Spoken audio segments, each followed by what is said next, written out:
आज गिरीश महाजन यांच्या उपस्थितीत भाजपमध्ये प्रवेश करणाऱ्या मनसे आणि ठाकरेंच्या नाशिकमधील शिलेदारांनी काल मात्र ठाकरे बंधूंच्या युतीचा आनंद साजरा करत मोठा जल्लोष केला होता। ढोलताशांच्या गजरात पेढे वाटत दिनकर पाटील, विनायक पांडे यांनी सरकारवर हल्लाबोल केला होता। मात्र आज काय वेगळंच चित्र समोर आलं। काल सरकारवर टीका करत ठाकरे बंधूंच्या युतीचा जल्लोष साजरा करणाऱ्या दिनकर पाटील, विनायक पांडेंनी सकाळीच भाजपची वाट धरली।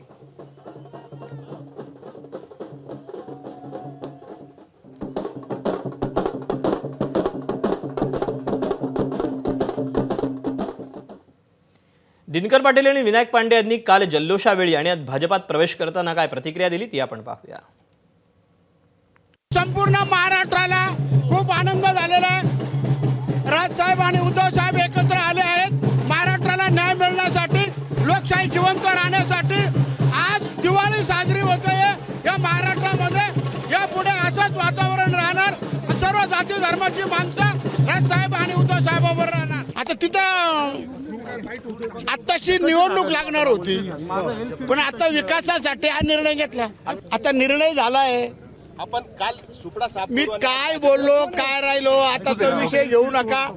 आता भारतीय जनता पार्टीत फक्त विकासासाठी चाललोय, कोणावर नाराज नाही, नव्हतो, यापुढे नाही। खऱ्या अर्थाने दोघं भाऊ मराठी माणसाच्या हक्कासाठी जे एकत्रित आले। तुम्ही बघा का येणाऱ्या निवडणुकीमध्ये हे जसं देशामध्ये आपलं महाराष्ट्रामध्ये भ्रष्टाचाराने बरबडलेलं सरकार यांचा सुपडा साफ मुंबईमध्ये आणि महाराष्ट्रामध्ये झाल्याशिवाय राहणार नाही।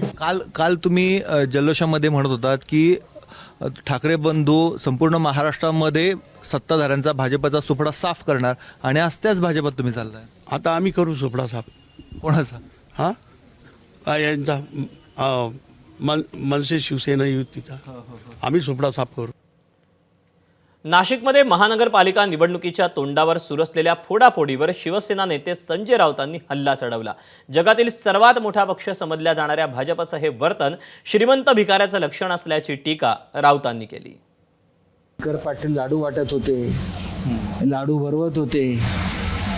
हे आमचे जे गेले वीर ते गुलाल उधळत नाचत होते आणि नाचता नाचता तिकडे गेले आणि त्यांनी घेतले। निर्लज्ज नक्की कोणाला म्हणायचं? ज्यांना म्हणायचं की घेणाऱ्यांना म्हणायचं? महाराष्ट्र नवनिर्माण सेनेतून जे गेले किंवा आमच्याकडून जे गेले